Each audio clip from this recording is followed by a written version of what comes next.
'Twas the night before Christmas, when all through the house not a creature was stirring, not even a mouse. The stockings were hung by the chimney with care, in hopes that St. Nicholas would soon be there. The children were nestled all snug in their beds, while visions of sugar plums danced in their heads, and Mama in her kerchief and I in my cap had just settled our brains for a long winter's nap.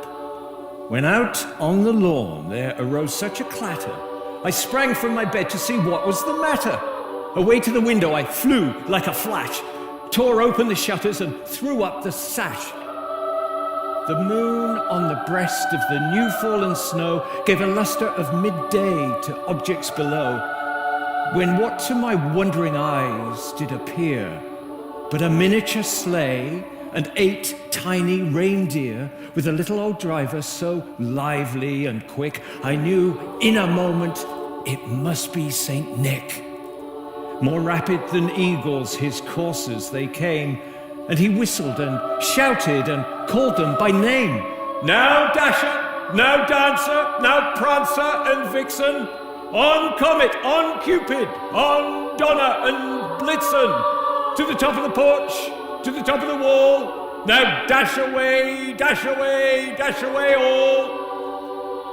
As leaves that before the wild hurricane fly, when they meet with an obstacle, mount to the sky, so up to the housetop, the coursers they flew, with the sleigh full of toys, and St. Nicholas too. And then in a twinkling I heard on the roof the prancing and pawing of each little hoof.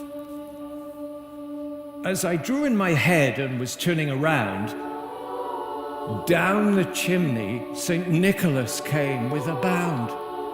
He was dressed all in fur from his head to his foot, and his clothes were all tarnished with ashes and soot.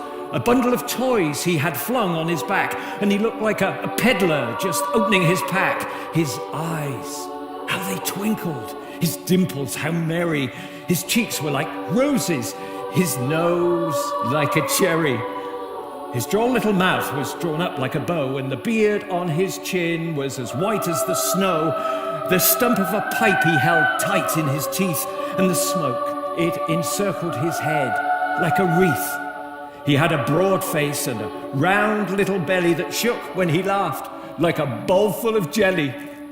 He was a chubby and plump, a right jolly old elf, and I laughed when I saw him in spite of myself. A wink of his eye and a twist of his head soon gave me to know I had nothing to dread. He spoke not a word, but went straight to his work, and filled all the stockings, then turned with a jerk, and laying his finger aside of his nose, and giving a nod, up the chimney he rose. He sprang to his sleigh, to his team gave a whistle, and away they all flew like the down of a thistle. But I heard him exclaim ere they drove out of sight, "Happy Christmas to all, and to all